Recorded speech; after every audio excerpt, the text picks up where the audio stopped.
Sa gitna ng magulo at masalibuot na sanlibutan, mag-ingat ka. Sa paghakbang ng iyong mga paa, ay tiyakin mo ang landas na iyong patutunguhan. Mga minamahal, huwag kayong magsipaniwala sa bawat espiritu, kundi inyong subukin ang mga espiritu kung sila'y sa Diyos, sapagkat maraming nagsilitaw na mga bulaang propeta sa sanlibutan.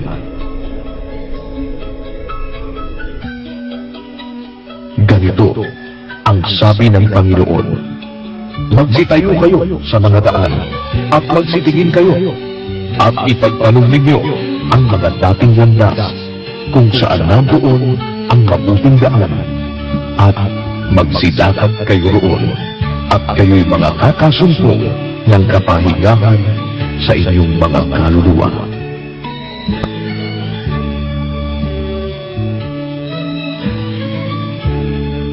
Ating mga kapatid sa Church of God International, muli po kaming nag-aanyaya sa inyo na samahan ninyo kami ngayong huling gabing ito ng ating pong pag-aaral ng mga doktrina ng ating Panginoong Hesukristo para dito po sa session na ito na atin pong isinasagawa. Ito na po ang ating ikapang-14 na araw sa tulong at sa awa ng Panginoon. Tayo nagpapasalamat sa Diyos na meron tayong muling mabuting pagkakataon ngayong gabing ito. At minsan pa po, ipinagkakaloob na namin sa inyo si kapatid na Eddie Soriano.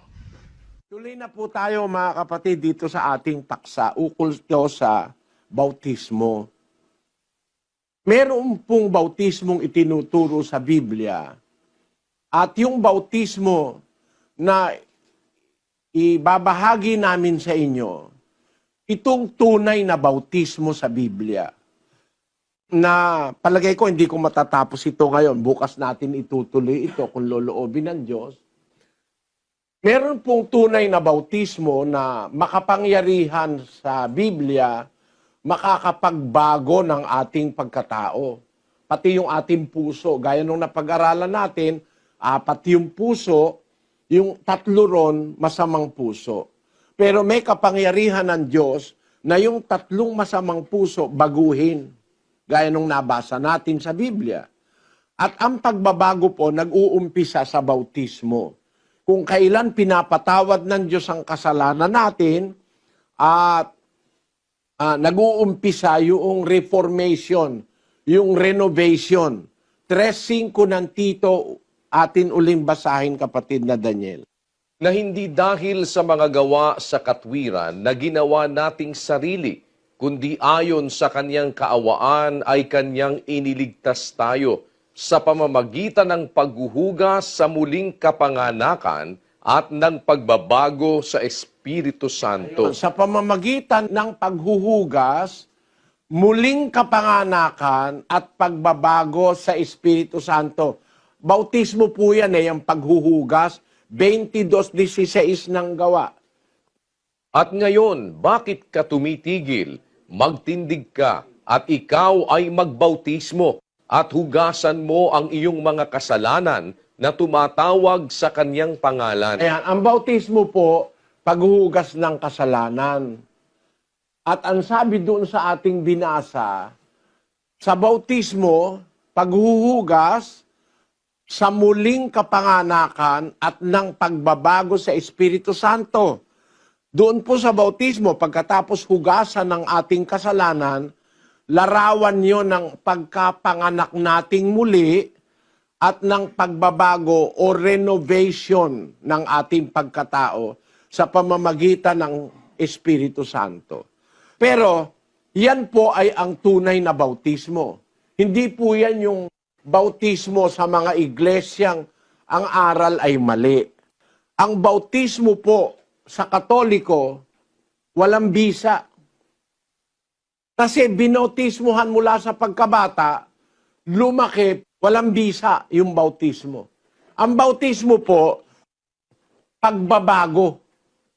Pagka ang isang binabautismuhan, hindi nakakatanggap ng tunay na bautismo, walang pagbabagong mangyayari. Kaya ang mahalagang bautismo, yung bautismong totoo na itinuro ni Kristo. Aalamin natin ngayon yung dako o lugar ng bautismo. Saan ba tayo dapat bautismuhan? Saan lugar? Saang jurisdiksyon? Saang dako? Umpisahan natin, mga kapatid. Pakinggan niyo pong mabuti, ano? Babasa ako ng isang talata sa Biblia, 7:23 ng Ezra. Anumang iniuutos ng Diyos ng langit, gawing lubos sa bahay ng Diyos ng langit. Sapagkat bakit magkakaroon ng puot ng Diyos laban sa kaharian ng hari at ng kanyang mga anak? Ang sabi po ng talata, anumang iniuutos ng Diyos ng langit, gawing lubos sa bahay ng Diyos ng langit. Lahat ng utos dapat ginagawa sa bahay ng Diyos. Meron po kasing jurisdiksyon o lugar ang utos. Meron pong jurisdiksyon ang mga itinuturo ng Diyos. Hindi kahit saan, yung aral ng Diyos o yung batas ng Diyos, kahit saan may epekto. Hindi po totoo yun. Hinaladkad mo sa isang iglesyang itinayo ng tao, walang epekto rin yung batas ng Diyos. Meron kasing lugar yung batas 3:19 ng Roma. Ngayon ay nalalaman natin na ang anumang sinasabi ng kautusan, yaon ay sinasabi sa nangasa ilalim ng kautusan. Anumang kautusan, anong sinasabi ng kautusan, sinasabi yon sa nasa ilalim ng kautusan, those that are under the law. So there is a place of the law where you can submit yourself under the law. Meron pong nasa ilalim ng kautusan, ibig sabihin, meron jurisdiction ang batas ng Diyos. Ang batas ng Diyos, ang epekto sa bahay ng Diyos. Anumang iniuutos ng Diyos ng langit, gagawing lubos sa bahay ng Diyos ng langit. Sa English, ang sabi, whatsoever is commanded by the God of heaven, let it be diligently done in the house of the God of heaven. It should have been translated in the house. No? Gawing lubos sa bahay ng Diyos ng langit. Kaya po, ang pagsunod sa utos, sa bahay ng Diyos sinusunod yan. Ano po ba yung bahay ng Diyos na doon natin susundin ng utos? Basahin natin ang 3:15 ng unang Timoteo. Ngunit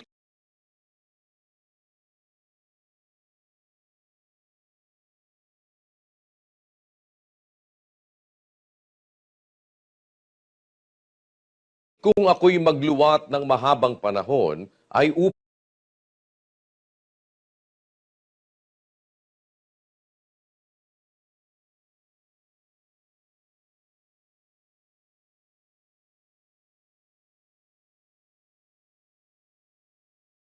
upang maalaman mo kung paano ang dapat sa mga tao na ugaliin nila sa bahay ng Diyos, na siyang iglesia ng Diyos na buhay at haligi at saliga ng katotohanan. Ang batas po pala, nasa bahay ng Diyos. Kaya sabi ng talata, kung magluwat ako ng mahabang panahon, upang maalaman mo kung paano ang dapat sa mga tao ugaliin nila sa bahay ng Diyos, na siyang iglesia ng Diyos. Sa English, But if I tarry long, that thou mayest know how thou oughtest to behave thyself in the house of God, which is the church of the living God, the pillar and ground of the truth. the house of God is the church of God. No? Sa Kapampangan, ang sabi riyan, dapat nung ako magluwat kung makabang panahon, bang abalo mo, nung nanong dapat dang panugalyan ding tao, ding kautusan panugalyan ding tao, king balening Diyos, ay tiyaing iglesia na ning Diyos, amabye. Sa Sibuhanon, sabi, apan kung ako malangan ug dugay, aron masayran mo kung unsang paggawi sa mga tao sa bahay sa Dios, nga mao ang iglesia sa Dios nga buhi, haligi ug patukuranan sa kamatuoran. Kay Ilocano, ngem no mabayagto, tapno ammon no kasano ti maiparbeng akababalin ti sanggakabalayan ti Dios. Nga isu ti iglesia ti Dios si bibiyag. Nga adigi ken sa diri ti kinapudno. Kaya ang bahay ng Diyos, mga kapatid, ay ang iglesia ng Diyos yung nasa Biblia. Yun ang itinuturo ko sa inyo eh. Ayoko magturo ng iba. Kagaya ng iba, tinuro iglesia ni Wesley. Wesleyan Church. May nagturo iglesia Aglipayana. Kay Aglipa yun. No? May nagturo iglesia Romana. Sa Roma yun, hindi sa Diyos yun. May nagturo iglesia Metodista. Kung ano-ano. Ang nasa Biblia, iglesia ng Diyos. Yun ang bahay ng Diyos. Sa loob ng bahay, doon ka dapat sumunod sa utos. Kaya, mga kapatid, kung ang bautismo utos, dapat sa bahay ng Diyos o sa iglesia ng Diyos masunod. Nabautismuhan ka, hindi sa iglesia ng Diyos, kundi sa iglesia ang itinayo ng tao, walang kwenta bautismo mo.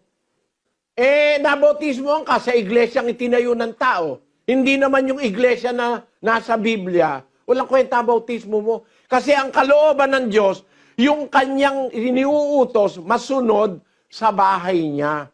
May bahay ng Diyos. Hindi yung kapilya. No? Hindi yung katedral.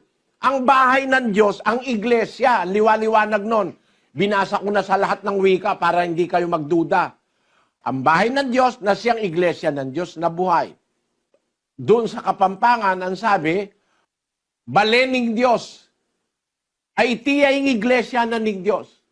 Sa Ilocano, ang sabi, sangga kabalayan ti Diyos, nga isuy ti iglesia ti Diyos. Kaya, ang bahay ng Diyos, yung iglesia, doon dapat sundin lahat ng utos. Nasa loob ng bahay ng Diyos, ang pagpapailalim sa utos. Ngayon, pagbautismo, utos ng Diyos, saan ka magpapabautismo? Doon sa jurisdiction ng bahay ng Diyos o sa iglesia ng Diyos. Yan po ang maliwanag dyan, mga kapatid. Anong katunayan? Eto, babasahin ko sa inyo ang talata. Basahin natin ang 28-19, kapatid na Daniel.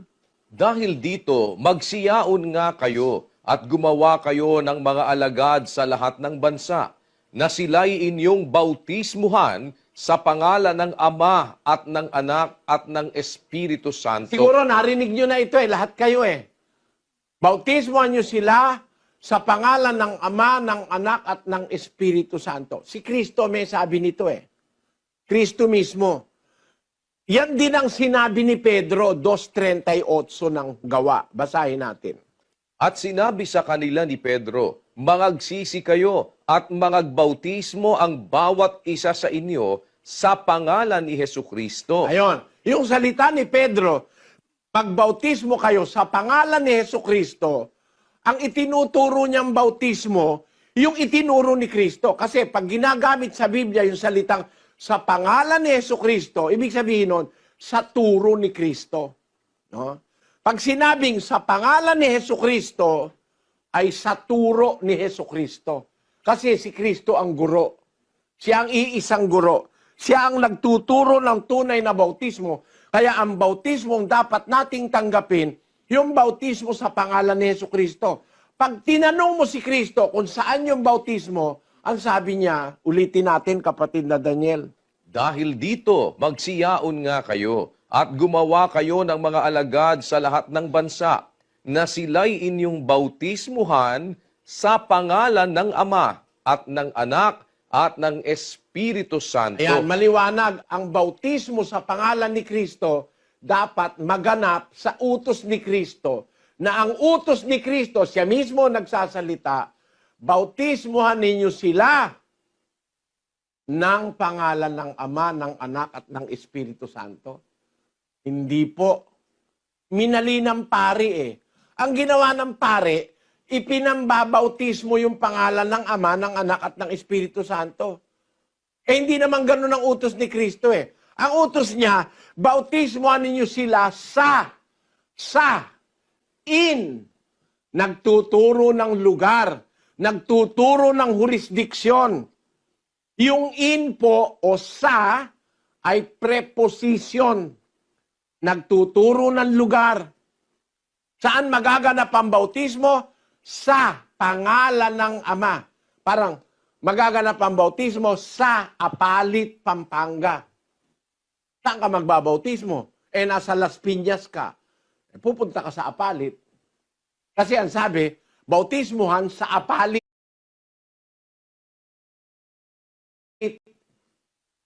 Bautismuhan sa pangalan ng Ama, may lugar yung pangalan ng Ama. Kung asa nandun yung pangalan ng Ama, dun ka magbabautismo. Hindi yung pangalan ng Ama ang ipapambautismo mo. Pakinig po kayong mabuti mga kababayan, lalo na yung mga intelihenteng mga kaibigan natin. I-guide natin ang ating mga kapwa, mga teachers, mga abogadong nag-aaral, nakikinig ngayon, i-guide natin yung iba na ang sabi sa Biblia, bautismohan nyo sila sa pangalan ng Ama. Hindi, bautismohan nyo sila ng pangalan ng Ama. Walang ganon. Hindi nakalagay, baptizing them by the name of the Father. No.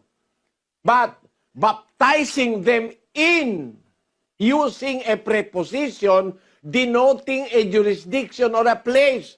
Bautismohan nyo sila sa pangalan ng Ama. No? Ang ginagamit na talata sa Griego ay yung salitang eis. Eis. Doon sa salitang sa, pangalan ng Ama, ang kahulugan sa Griego, eis. Na ang kahulugan, a primary preposition to or into, indicating the point reached or entered of place or time. Ayon. Talagang ang preferred meaning nung salitang in na preposition ay yung lugar ang sinasabi. The point reached or entered, yung punto, yung lugar ng place or time. Kaya meron pong lugar ang bautismo eh. Ang bautismo po ay nasa ilalim ng jurisdiksyon sa pangalan ng Ama. Hahanapin natin kung asan yung pangalan ng Ama, doon tayo magpapabautismo. Bautismohan sa pangalan ng Ama. Asan po ba ang pangalan ng Ama? Ang pangalan ng Diyos, asan? Basahin natin ang 3:14 ng Epeso. Dahil dito, ay iniluluhod ko ang aking mga tuhod sa Ama ng ating Panginoong Hesukristo, na sa Kanya'y kumukuha ng pangalan ang bawat sangbahayan sa langit at sa lupa. Ang Diyos pala may mga sambahayan sa langit at sa lupa. At yung sambahayan ng Diyos, kumukuha ng pangalan sa Diyos. Kaya yung pangalan ng Diyos, nasa sambahayan niya. Alin ho ba yung sambahayan ng Diyos? Nandun ang kanyang pangalan. Ang iglesia ng Diyos. Ang bahay ng Diyos na siyang iglesia ng Diyos. Yung iglesia ng Diyos, yun ang sambahayan ng Diyos. Nandun ang pangalan ng Diyos sa sambahayan niya o sa iglesia ng Diyos. Kaya nga, ang bahay ng Diyos, sabi ni Pablo, na siyang iglesia ng Diyos. Yung sambahayan ng Diyos, na siyang iglesia ng Diyos, nandun ang pangalan ng Diyos. Ang katunayan, basahin natin ang 12:5 ng Deuteronomio. Kundi sa dakong pipiliin ng Panginoon ninyong Diyos sa lahat ng inyong mga lipi na paglalagyan ng Kaniyang pangalan sa makatwid bagay sa Kaniyang tahanan ay inyong hahanapin at doon kayo paroroon. Yan ang hindi tinuturo ng mga pastor ng protestante. Meron dako na pinili ang Diyos sa lahat ng inyong mga lipi, ang sabi niya nung una, na paglalagyan ng kanyang pangalan. Alin yun? Sa makatwid bagay sa kanyang tahanan, sa kanyang bahay. Doon nyo siya hahanapin, doon kayo paparoon. Ano? Alam nyo mga kababayan, ito hindi tinuturo ito ng ibang iglesia. Na yung pangalan ng Diyos, may pinaglagyan nun. Yung bahay ng Diyos. Ikalawang Kronika 7:16. Sapagkat ngayon ay aking pinili at itinalaga ang bahay na ito upang ang aking pangalan ay dumuon magpakailanman at ang aking mga mata at ang aking puso ay doroong palagi. Sabi ng Diyos, aking pinili at itinalaga ang bahay na ito. Meron siyang binabanggit na bahay na noong panahong una, sa panahong Israelita, yung itinayo ni Solomon. Pero itong bahay na binabanggit niya rito, parang prophetic pronouncement, isang deklarasyong parang propesiya, meron siyang tinutukoy na bahay na magpakailanman, hindi masisira. Kasi yung bahay na itinayo ni Solomon, sinira ng mga Romano yun eh. Sinira ng mga taga-Babylonia yun eh.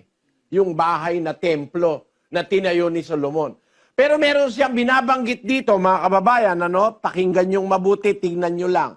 Sabi ng Diyos, itinalaga ko at pinili ko ang bahay na ito upang ang aking pangalan ay dumuon magpakailanman.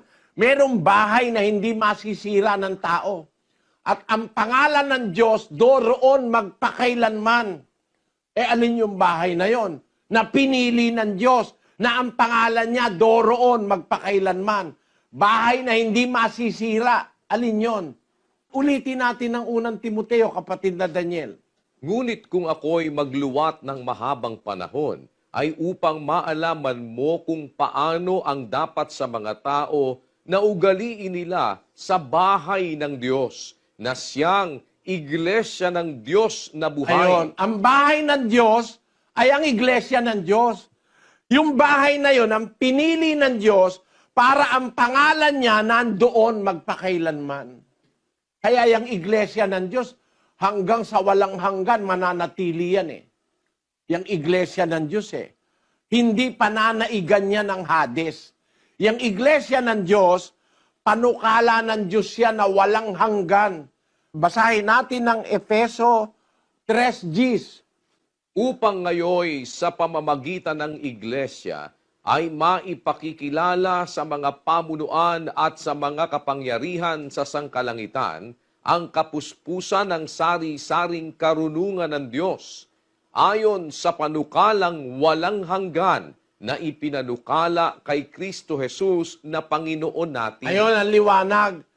Sa pamamagitan ng iglesia, by instrumentality of the church, ipapakilala ng Diyos ang kanyang karunungan ayon sa panukalang walang hanggan.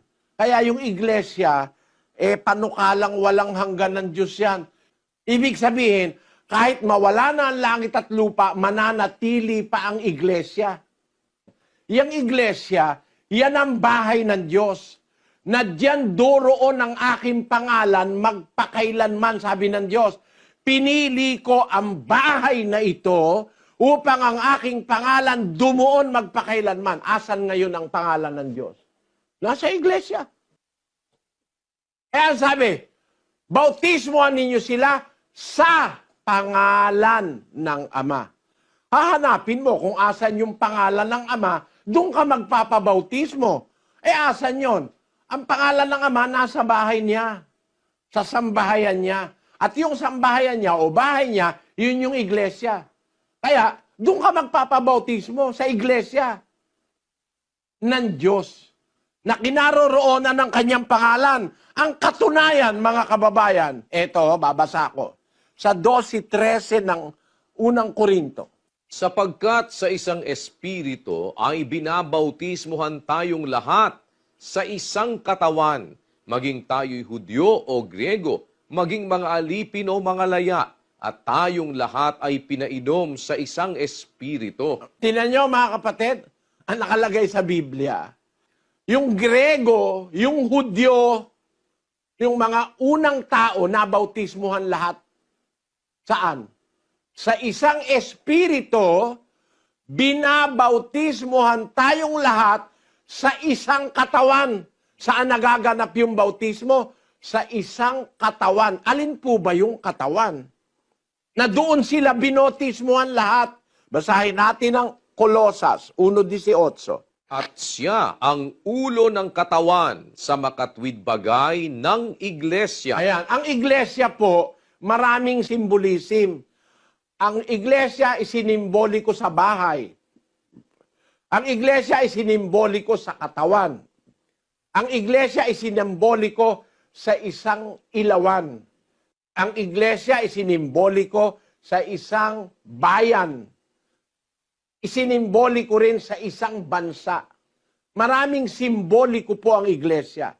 Ang isang simboliko ng iglesia, isang katawan na may iba-ibang sangkap. Ang sabi ng Biblia, sa isang espiritu, binabautismuhan tayong lahat sa isang katawan. Sabi ni Pablo sa mga unang Kristiyano, maging tayo Hudyo o Grego, maging alipin o laya, tayong lahat pinainom sa isang espiritu. Ano po ang bautismo tinanggap nila? Yung bautismo sa isang katawan. Yung katawan, iglesia yun eh. Siya ang ulo ng katawan sa makatwid bagay ng iglesia. Kaya yung katawan na kung nasaan ang bautismo, yun ang iglesia. Ang ibig sabihin ni Pablo, lahat ng unang Kristiyano, maging Hudyo, maging Grego, maging alipin, maging laya, maging Romano, maging Sita, maging Barbaro, lahat ng klase ng tao nung araw, binautismuhan ng mga apostol sa isang katawan o sa isang iglesia. Tandaan niyo mga kapatid, ang valid o tamang bautismo dapat maganap sa tamang jurisdiksyon. Saan? Sa pangalan ng Ama. Ang pangalan ng Ama nasa bahay ng Diyos at nasa kanyang sambahayan. Ang bahay ng Diyos at sambahayan niya ay ang iglesia ng Diyos. Kaya dapat ang bautismo maganap sa iglesia ng Diyos, sa loob ng bahay ng Diyos. At doon sa isang simboliko, dapat ang bautismo maganap sa katawan, na ang katawan ay ang iglesia. Yun din ang suma eh. No? Ang bahay iglesia, ang katawan iglesia, doon dapat mabautismuhan. Anong katunayan? Na ang bautismo nandun sa isang katawan, hindi sa lahat ng katawan, hindi sa lahat ng iglesia. Kasi isa lang naman yung katawang totoo. Isa lang yung bahay ng Diyos na totoo. Yun ang iglesia. Basahin natin ng Efeso 4:4. May isang katawan at isang espiritu, gaya naman ang pagkatawag sa inyo sa isang pag-asa ng pagtawag sa inyo.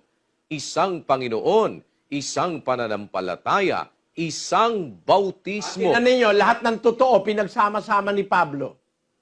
May isang katawan, hindi dalawa. Mag-ingat kayo mga kapatid na baka akala nyo, pwede yung dalawa ang katawan o tatlo o apat. Isa lang po ang katawan. May isang katawan. Uulitin natin ang kahulugan ng isang katawan. Kolosas 1:18. At siya ang ulo ng katawan sa makatwid bagay ng iglesia. Ayan, ang iglesia ang isang katawan. Sabi ni Pablo, may isang katawan o isang iglesia at isang espiritu. Kaya sa isang iglesia na katawan, ang dumadaloy isang espiritu. Gaya naman ang pagkatawag sa inyo sa isang pag-asa ng pagtawag sa inyo. Ang pag-asa ng pagtawag nasa iglesia. Nandoon ang isang espiritu. Tapos, may isang Panginoon sa iglesia. Ang Panginoon Kristo. Isang pananampalataya sa iglesia pa rin. Isa lang ang pananampalataya, hindi iba-iba. At isang bautismo. Kaya yung isang bautismong totoo, nasa katawan yon, nasa bahay, na ang kahulugan ay iglesia. Yung iglesia ng Diyos, na bahay ng Diyos, doon dapat maganap ang bautismo. Tanong ko kayo, saan ka binautismuhan? Sa iglesia ka ba ng Diyos binautismuhan? Sa bahay ba ng Diyos?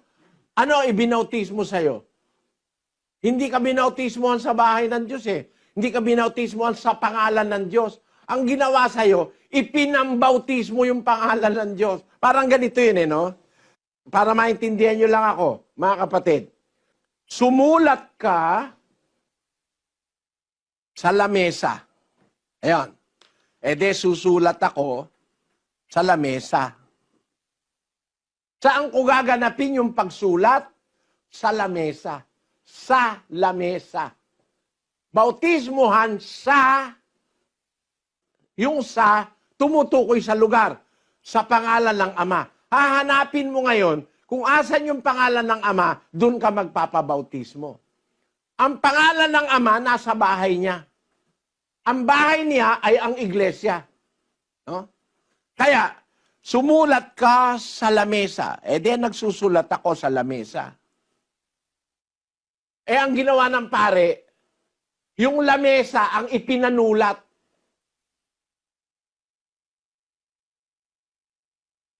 Iba ganon, mga kapatid, mag-isip kayo. Yung akto ng pagsulat dapat gawin sa lamesa. No? Yung akto ng pagsulat dapat gawin sa lamesa. Hindi yung lamesa ang kukunin mo at ipangsusulat mo. Ano ang punto ko? Yung bautismo, akto yon. It's an act of faith. Magbautismo sa pangalan ng Ama. Kung asan yung pangalan ng Ama, doon ka magpabautismo. Ang ginawa nila, kinuha yung pangalan ng Ama, pinambautismo ng pare. Dapat ang bautismo maganap sa, tumutukoy sa lugar, preposition, ayon sa Bibliang Grego, sa pangalan ng Ama. Dahil ang pangalan ng Ama, ang pangalan ng Diyos, may lugar. Hindi kahit saan pwede mong kaladkarin. Kaya ang sabi doon sa Ebreo, sa Bibliang Ebreo, doon sa 20 ng Exodo, huwag mong kukunin. Thou shalt not take the name of the Lord thy God in vain. Huwag mong kukunin, isinalin sa Tagalog, ang sabi, huwag mong babanggitin. Mali ang salin.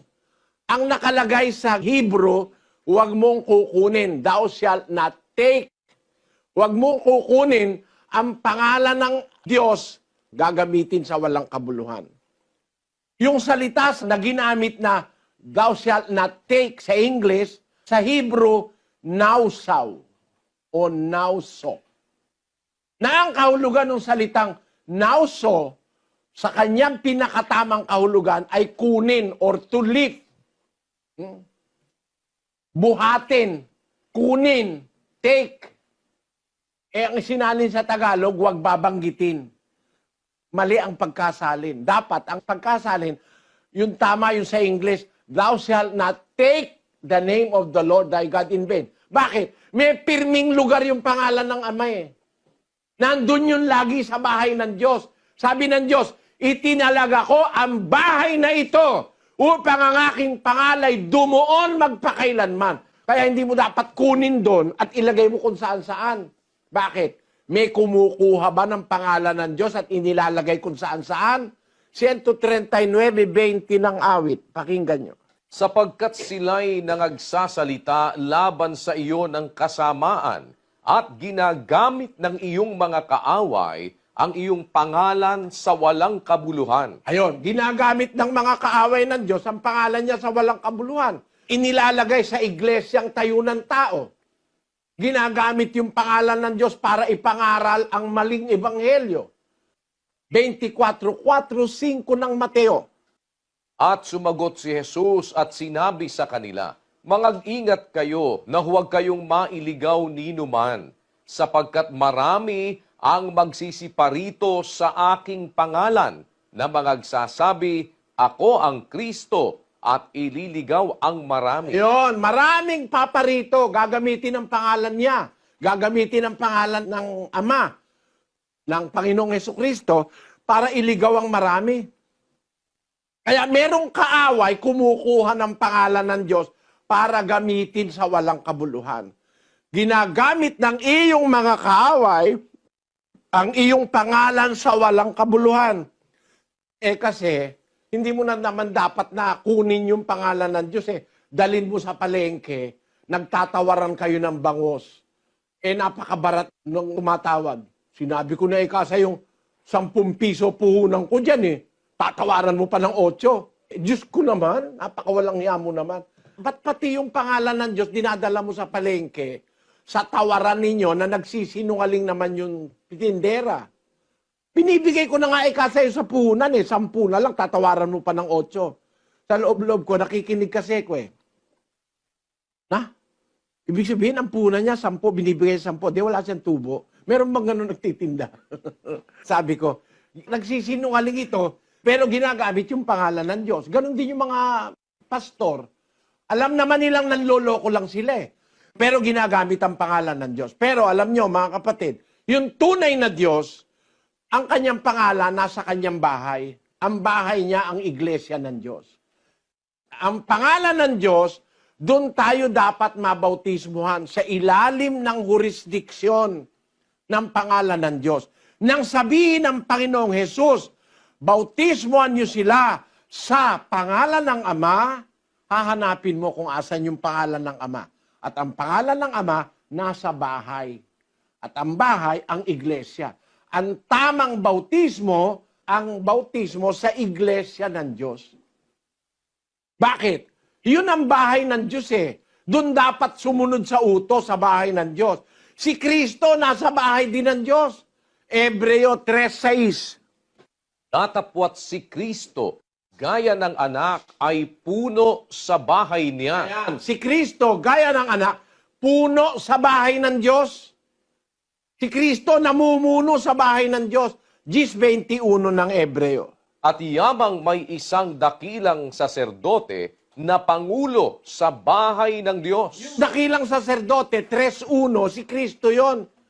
3:1 ng Hebreo, basahin natin. Kaya mga banal na kapatid, mga may bahagi sa pagtawag ng kalangitan, inyong isipin ang apostol at dakilang saserdote na ating kinikilala, si Jesus. Ang ating dakilang saserdote, si Jesus, sabi niya dun sa 10:21, meron tayong isang dakilang saserdote na pangulo sa bahay ng Diyos. Kaya si Kristo, nasa bahay ng Diyos. Ang pangalan ng Diyos, nasa bahay ng Diyos o nasa iglesia. Saan ka ngayon papabautismo? Sa pangalan ng Ama, ng Anak, ng Espiritu Santo. Hanapin mo kung nasaan yung pangalan ng Ama, nasa bahay ng Diyos yun, ayon sa Biblia. Hanapin mo kung asan si Kristo, pangulo siya sa bahay ng Diyos. Hanapin mo ang Espiritu Santo, nasaan? Basahin natin ang unang Korinto 3:16. Hindi ba ganinyo nalalaman na kayo'y templo ng Diyos at ang Espiritu ng Diyos ay nananahan sa inyo? Ayun, di nyo ba alam, sabi sa iglesia ng Diyos sa Korinto, di nyo ba alam na kayo'y templo ng Diyos? Ang Espiritu ng Diyos nananahan sa inyo. Nasaan po ang Espiritu? Nasa iglesia. Nasa mga taong bahagi ng iglesia. Kasi yung tinutukoy dyan, templo ng Diyos, bahay ng Diyos yan eh. No? Yung templo ng Diyos, yun yung bahay ng Diyos. Di nyo ba alam kayo ang bahay ng Diyos o templo ng Diyos? At ang Espiritu ng Diyos nananahan sa inyo. Kaya yung tatlo nasa iglesia yun eh. Yung Ama, ang pangalan niya nasa bahay niya. Ang bahay niya ang iglesia. Yung Anak, pangulo sa bahay ng Diyos, dakilang saserdote. Yung Espiritu Santo, nananahan sa templo o sa bahay ng Diyos na iglesia. Yung ibang salin dyan, hindi templo eh, bahay eh. No? Kaya lang, kinastila nung mga nagsalin ng Biblia ng Tagalog eh. Pero kung kukunin mo ang essence niyan, yung templo ng Diyos, yun nga yung bahay ng Diyos eh. No? Sa simboliko ng Biblia. Kaya, yung tatlo, Ama, pangalan ng Ama, si Kristo, at saka yung Espiritu Santo, nasa iglesia lahat yon. At doon utos ang bautismo, mga kababayan. Kaya, pag-isip kayo, saan kayo binautismohan? Kung binautismohan kayo, hindi doon sa lugar na dapat na maganap ang bautismo, lalabas ang bautismo nyo mali. Walang kabuluhan. Hindi tinatanggap ng Diyos. No? Kasi ang tunay na bautismo, nagaganap yan sa lugar na kung saan nandoon ang kapangyarihan ng aral ng Diyos. At ang aral ng Diyos itinuturo sa iglesia ng Diyos na siyang bahay ng Diyos. Parang ganito, no? Halimbawa, sa isang pamilya, kami nung araw, isa kaming pamilya eh. Diyan sa Apalit, meron tayong museum diyan eh, no? Pagpasok nyo po sa museum, makikita nyo yung lamesa namin. Yung lamesa po namin na yon, mas matanda sa akin yun eh. Antik na yun eh, Nara. Nung araw, bilang bahay o sambahayan, ang tatay ko may batas. May batas naman talaga sambahayan eh. Bawal sa amin na magkanya-kanyang kain. Gusto ni Papang, kaya malaki yung lamesa namin, 14 yun eh. Kami sa pamilya, 10 kami.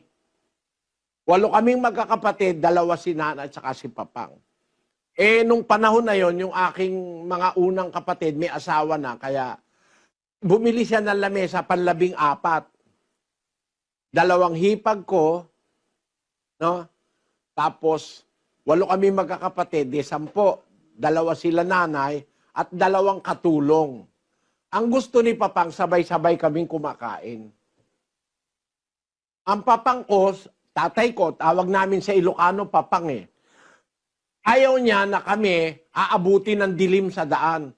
Kailangan bago dumilim, nasa bahay na kayo lahat. Tapos sabay-sabay kumakain, nananalangin, ganun po si Papang. Kaya ang isang sambahayan may batas. Hindi pwede na tatanggap ang kapatid kong babae ng bisita na hindi alam ng Papang. Ngayon makikita mo yung mga kabataan ngayon yung lalaki nasa kwarto na nung dalaga Pwede Sa amin, bilang bahay o sambahayan, meron kaming disiplina. Bilang sambahayan. Ang punto ko, ang iglesia, bahay ng Diyos. May disiplina. Yung disiplina, yung aral, yung batas, yung utos. Doon sa iglesia yung pinapatupad. Pwede mo ba naman yung batas ng bahay namin ipatupad sa bahay ni Juan? Magagalit si Juan. No? Lalo na ngayon. Ngayon, ang isang pamilya, aapat lang sila, magkakaiba Yung isa nasa Jollibee, yung isa nasa McDo, yung isa nasa Mang Inasal, yung isa walang pagkakaisa no? Sa amin po, sa bahay namin nung araw, hindi pwede yon. Sabay-sabay kaming kumakain. Ang punto ko lang, mga kababayan, ang aming sambahayan may disiplina. Ganon ang bahay ng Diyos. Ang iglesia, nandun ang batas. Doon ipinapatupad ang batas sa bahay ng Diyos. Ulitin natin ang 7:23 ng Ezra, kapatid na Daniel. Anumang iniuutos ng Diyos ng langit, gawing lubos sa bahay ng Diyos ng langit. Saan po gagawin ang lahat ng utos? Sa bahay ng Diyos. Ang bahay ng Diyos, ang iglesia. Isa sa utos ay bautismo. Saan mo gagawin? Sa iglesia ng Diyos. Hindi sa iglesyang itinayo ng tao. Tanungin nyo sarili nyo, mga kababayan, nabautismohan na kayo, sabi nyo. Saan kayo binautismohan? Sa iglesyang tinayo ng tao, ang aral ay mali, ginagamit ang pangalan ng Diyos sa hindi nila naiintindihang paraan. Kaya kayo po ang magpapasya. Bukas kung loloobin ng Diyos, mga kababayan, mga kapatid, sana bumalik kayo. Maintindihan niya itong mahalagang aral na ito. Papaano isinasagawa ang bautismo sa bahay ng Diyos o sa iglesia ng Diyos? Paano yun isinasagawa? Kailangan bang bautismuhan ang bata? At ang tanong natin, pwede ba kayong bautismuhan? Kayo bang lahat pwedeng bautismuhan? Sino ang magpapasya na kayo'y bautismuhan? Kayo ba o ang Biblia? No? At kailan kayo dapat bautismuhan? Balikan niyo po yan, mga kababayan. Napakahalaga po ng mga tanong na yan para sa ating kaluluwa. Balik po kayo bukas, humingi tayo ng tulong sa Diyos na makabalik bukas kayo at para maintindihan yung buong buo ang pag-aaral na ito. Kaya bukas po ang bautismo, sana daluhan ninyo yung mga iniwang kong katanungan. Meron na tayong katiyakan ngayon na ang bautismo dapat maganap sa bahay ng Diyos na siyang iglesia ng Diyos. Doon binautismohan ng lahat ng unang Kristiyano. Maging Hudyo, Grego, Alipin, Laya. Binautismohan sila sa isang katawan o sa isang iglesia. Babalik kayo para mapakinggan nyo yung final topic natin tungkol sa bautismo. Ang halaga nito, ang magagawa nito sa buhay natin, ang significance nito sa ating kaligtasan, at yung mga iba-iba pang maraming mga tanong na dapat masagot. Naanyayahan ko po kayo uli bukas, alas 8 ng umaga. Mga kapatid, kaya ko sinasabi para makapaghanda yung mga kapatid, at kung meron tatanggap ng bautismo sa iba-ibang lugar, sabay-sabay na natin silang babautismohan sa mass baptism bukas alas 8 ng umaga, diyan sa Pilipinas. Sana loobin ng Diyos bumalik kayo mga kapatid. Kahit wala kayong balak magpabautismo, mas mabuti marinig nyo na rin para huwag kayong madaya ng mga pastor sa ating panahon. Magbaong kayo ng damit, bukas. Huwag kayong makikipag-away, huwag kayong makikipag-diskusyon, tawanan, biruan, magbulay kayo bago tanggapin ang bautismo. Samahan nawa kayo ng Panginoon, mga kapatid. Kapatid na Daniel? Opo, at paalala po natin sa lahat ng ating mga panauhin, sa atin pong mga kapwa-tao na nakikinig ng atin pong isinasagawa na mass indoctrination, kung nasa kalooban po ninyo na ibig po ninyong magpatuloy para sa atin pong isasagawa naman na pagbabautismo, muli ang paalala namin ang pagtatalaga ng bawat isa sa atin sa gabing ito, mga kapatid. At kung maaari po ay umiwas muna tayo sa iba't ibang mga bagay na maaaring makahadlang sa ating pagtatalaga sa pagtanggap natin ng banal na bautismo. Sa mga may asawa, umiwas muna tayo sa mga gawain ng mag-asawa upang tayo po ay makapaghanda ng ating mga puso sa pagbabalik loob natin sa Panginoon. Maaari po kayong makipag-coordinate sa lahat ng atin pong mga kasamang mga elders at mga kasama po natin ng mga assigned elders sa iba't ibang mga lugar na kung saan po kayo ay naroroon. At kagaya po ng sinabi ng kapatid na Eddie, maghanda po kayo ng inyong damit na maaaring magamit na pangpalit sa pagpunta po natin sa bautismo sapagkat tayo po ay mababasa. At kayo naman po ay aming sasaludarin sa pamamagitan po ng atin pong mga kapatid sa iba't ibang mga dako.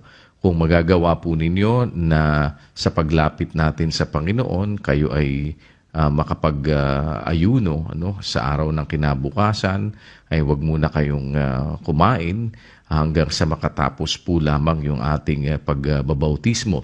Subalit kung meron po kayong mga medical conditions at hindi naman po ninyo magagawa, ay naiintindihan naman po ng Panginoon yun. Subalit ang amin lamang po ay makagawa tayo ng pagbabalik loob na may pag-aayuno, kagaya na sinasabi sa Joel 2:12. Gayon man ang wika, ngayon, sabi ng Panginoon, magsipanimbalik kayo sa akin ng inyong buong puso na may pag-aayuno at may pananangis at may pananambitan. Kaya po maaaring samahan natin ng pag-aayuno ang atin pong paglapit sa Panginoon upang tumanggap ng banal na bautismo. Subalit, kagaya po ng aming nabanggit, kung kayo po ay mayroong mga medical conditions, kung kayo po ay nagbe-breastfeed o iba pa pong maaaring mga kalagayan na kung saan ay hindi po kayo maaari talagang makapag-ayuno, ay ilapit po natin sa Panginoon. Iwas po tayo sa iba't ibang mga bagay na maaaring makahadlang sa ating pagtatalaga. Kagaya na sinabi nga po ng kapatid na Eli, umiwas po tayo muna na makikipagbiruan, makipagtawanan o ano pa mang iba't ibang mga bagay na magiging hadlang sa atin pong pagtatalaga sa paglapit sa Panginoon. Kaya po nag-aanyaya kami sa mga hindi naman po tutuloy ng pagpapabautismo, kagaya na sabi rin ng kapatid na Eli, ay maaari din po ninyong buuin na mapakinggan ang tungkol po sa topic ng bautismo kahit na hindi po kayo nakahanda na tumuloy sa pagbabautismo. Subalit dun sa mga nagnanais naman po na tumanggap ng bautismo ng ating Panginoong Jesucristo, ay maaari po kayong makipag-ugnayan sa lahat po ng ating mga coordinators. Umaasa po kami na sa tulong at sa awa ng Panginoon ay nakapagsilbi kami sa inyo sa pamamagitan ng paghahatid ng mga aral at ng mga katwiran na atin pong binabasa sa mga banal na kasulatan upang maunawaan natin ang mga bagay na ibig na ng ating Panginoong Jesucristo na ating magawa, matupad at maisa kabuhayan. Muli po, nag-aanyaya kami sa inyo para sa araw ng kinabukasan. Ang schedule po ng ating mass baptism ay alas 8 ng umaga, Philippine Standard Time. At ang lahat po ng iba pang mga detalye ay ihahatid po sa inyo yan ng mga assigned workers sa iba't ibang mga lugar na nakatutok po sa ating ginagawa na mass indoctrination. Salamat sa Panginoon sa isa pang mabuting pagkakataon na nabuo natin ang 14 na araw na ito ng pag-aaral ng doktrina ng ating Panginoong Jesucristo. Hanggang bukas po mga kapatid, sa kalooban ng Diyos, umaasa kami na kami ay mapagbigyan ninyo kahit hindi po kayo tutuloy, mapakinggan ninyo ang huling bahagi ng aral tungkol po sa pagbabautismo. Sa lahat naman po ng mga tutuloy, muli po ay maghanda tayo ng ating mga puso at magtalaga sa paglapit sa Panginoon para sa araw ng kinabukasan sa pagtanggap natin ng bautismo ay makita sa atin ang isang pusong nagsisisi at ibig na manumbalik sa paglilingkod sa Diyos. Hanggang dito po mga kapatid, sa lahat ng ating mga kapatid na naging katuwang natin sa pag-aanyaya sa ating mga kapwa-tao upang makapakinig, sana po ay tulong-tulong pa rin tayo na maalalayan ang atin pong mga kapwa-tao na makatanggap ng banal na bautismo. Salamat po sa Panginoon, mananatiling sa Diyos ang lahat ng karangalan at kapurihan magpakailanman. Minsan pa po bago tayo pansamantalang maghiwa-hiwalay, mga kapatid, mga panauhin, nag-aanyaya po kami sa inyong samahan ninyo kami sa isang maiksing panalangin. Tayo po'y sama-samang dumulog, mga kapatid. Ama naming nasa mga langit, sa pangalan po ng aming Panginoong Jesucristo, salamat po sa iyo, sa iyong paggabay sa amin, upang ang mga serye ng aming mga pag-aaral ay amin pong matagpos, maunawaan ang iyong banal na kalooban. Ama, kinikilala po namin walang hanggang utang na loob ang pagkasumpong namin sa iyong katotohanan. Alam po namin sa ganang aming mga sarili lamang, hindi po namin kayang mag-isa. Hindi namin masusunod ang iyong banal na kalooban. Libang kami po ay iyong samahan at akayin sa katotohanan. Sana po, huwag mo kaming pagsasawaan. Nagpapasalamat kami sa iyo ng walang hangga na kami po'y pinulot mong isa-isa mula sa aming mga maling pananampalataya at mga likong paggawa sa nakaraang panahon ng aming mga buhay. Ipatawad mo po ang aming mga kasalanan. Lagi ka pong magpaumanhin sa amin, Panginoon. Kaawaan mo ang mga nakikinig sa doktrinang ito. Sana po, samahan mo sila hanggang sa kanilang pagpapasya. Tanggapin mo po ang kanilang pagbabalik loob. Magkaroon sila ng sapat na pananampalataya at lakas ng kalooban upang makapagpasakop sa iyo, Panginoon. Sana po ay ingatan mo sila. Samahan sa lahat ng kanilang mga paglakad, makapagpasimula ng isang panibagong buhay na tunay na pagbabagong buhay sa harap mo, sa piling ng iyong mga anak. Ama, alalahanin mo rin po ang mga kapatid naming karamay, mga kasangkapan sa iyong gawain. Sana po'y tulungan mo kaming lahat na amin pong magawa ang banal mong kalooban para sa amin. nakikiamot kami ng iyong awa. Sana po'y idamay mo na kami sa pagpapatawad mo sa mga kaluluwang nagbabalik loob sa iyo. Panginoon, hanggang sa araw po ng bukas, sa araw ng bautismo, sa iyo po namin inihahabilin ang lahat ng aming mga paggawa. Mangyari nawa sa amin ang iyong banal na kalooban. Sumaamin nawang palagi ang iyong patnubay at awa. Marami pong salamat sa pangalan ng aming tagapagligtas na si Kristo Jesus. Amen.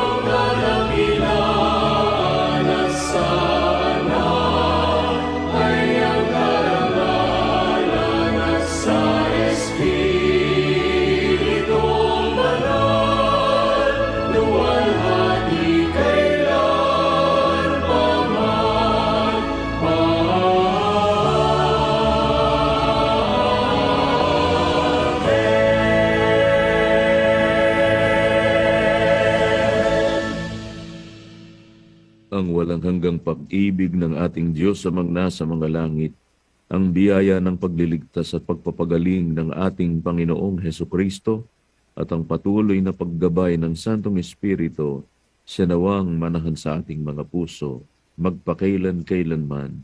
Amen.